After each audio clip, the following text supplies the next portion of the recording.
Pria berinisial AA 34 tahun warga Kecamatan Dewantara, Aceh Utara digiring dari sel untuk dihadirkan dalam konferensi pers di Mapolresta Banda Aceh pada Rabu 17 Juli 2024. Pelaku sebelumnya ditangkap atas upaya penyeludupan narkotika pada Sabtu 6 Juli 2024 lalu di Krunggekuh, Aceh Utara.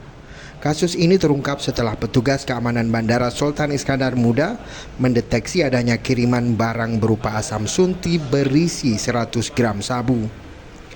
Paket tersebut dikirim melalui salah satu jasa pengiriman barang di Aceh Utara tujuan kota Tangerang Selatan. Petugas Afsek Bandara yang memeriksa paket berisi narkoba tersebut kemudian melaporkan ke polisi. Kasat Res Narkoba Polresta Banda Aceh AKP Ferdian Chandra mengatakan paket asam sunti berisi sabu itu dikirim dengan nama palsu yakni Edi di Krunggekuh, Aceh Utara dengan tujuan Tangerang Selatan. Disebutkan paket itu akan diterima oleh Zulfadli. Dari pemeriksaan nama pengirim, alamat serta penerima barang tersebut diketahui palsu.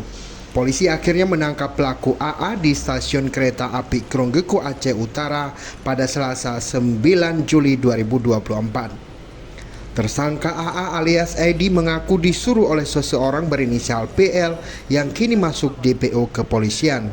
Untuk mengirim paket barang haram itu, AA diupah sebesar Rp500.000. Sementara penerima diketahui bernama AS yang juga warga Aceh Utara yang berdomisili di kota Tangerang Selatan. Modusnya dia mengirimkan paket.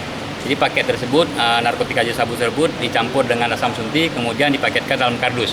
Baru dikirimkan ke salah satu jasa ekspedisi yang ada di Krunggekuh.